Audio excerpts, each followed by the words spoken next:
Okay, my loves, quick riff on building self-trust within yourself. This came up really prominently with me this week and also with my clients. So it means it's in the cosmos, and it means we need to talk about it.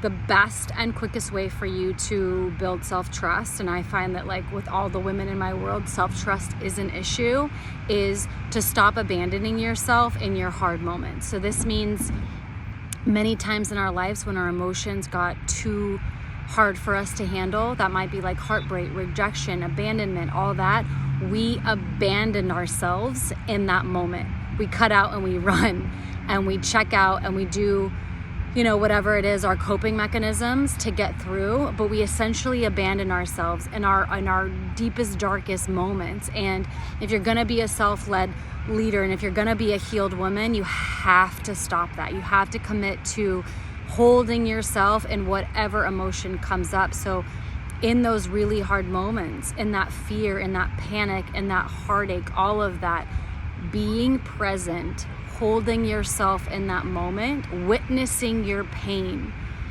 and just being there for yourself is the best way to rebuild trust within yourself. And it takes practice, and it's difficult because, we reach for these coping mechanisms because these moments are difficult, because it's hard. It's hard to feel panic and fear and guilt and shame and darkness.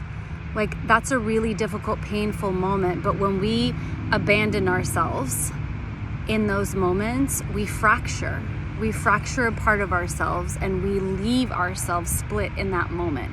So when we cut and run and we leave ourselves in the darkness, like, we walk around less whole, because we don't just do it once, we do it over and over and over again. And if you have a lifetime of abandoning yourself in your darkest hour, not only can you not hold somebody else in their darkest hour because you haven't done it in yours, you're unwilling to hold your own self in the darkness. You certainly cannot hold a loved one, a friend, an employee, a community member. You can't hold them in their darkness because you're unwilling to do it even in your own life. So not just that, but what happens is we end up being like a fractured human being because we've broken ourselves off at these different points in time in our life. And when you get on the spiritual path and the healing path, like, you get resource and you have tools and you have mentors and you have processes that you then can go back. This is your duty. This is your responsibility.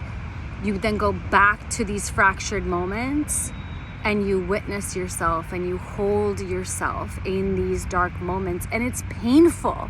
It's absolutely painful, but the pain is the reason that you cut and run in the first place. So the pain is still there, and all that it's asking of you is to be witnessed. You just need to be there for you. And in all the moments that you were not there for you are just little bits of fracture. And when you have these tools and you have the know-how, and there's so many mentors, myself included, that can help you on this process. If you're feeling called to do this work, your job, if you want to be like a healed, whole, self-led woman, your job is to go witness those parts of you where you didn't hold yourself.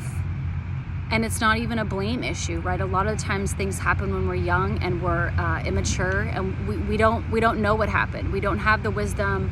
We don't have the resources. So the only thing we have access to is our coping mechanism. So there's no shame, no blame in any of the places that you fractured, but it is your responsibility that once you do have the know-how and you have the tools to go back, whatever that looks like for you, but to go back and collect your soul fragments that have broken off. And it's just about witnessing and holding yourself.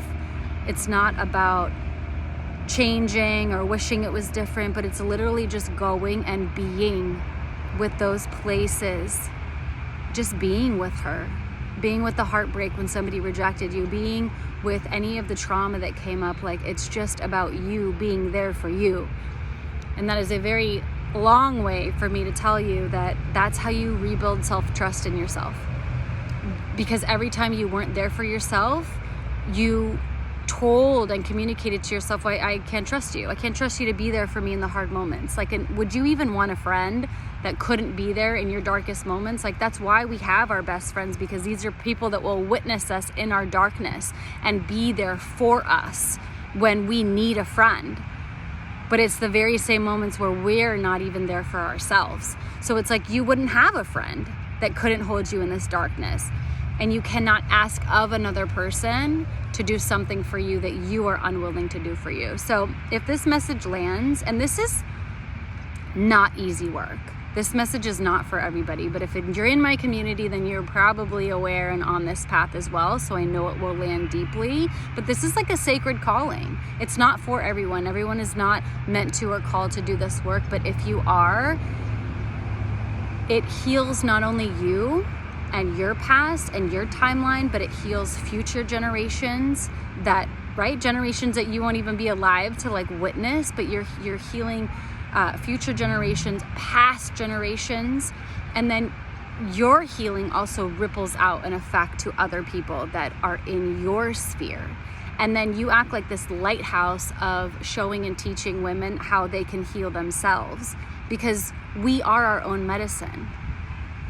So the quickest way to build self-trust in yourself is to refuse to abandon yourself in any of your moments. So to really make that commitment that you will always, no matter what, no matter how painful, no matter how hard, that you will never ever abandon yourself ever again. That you will hold yourself in the bigness and the depth and the fullness of your emotions and your feelings.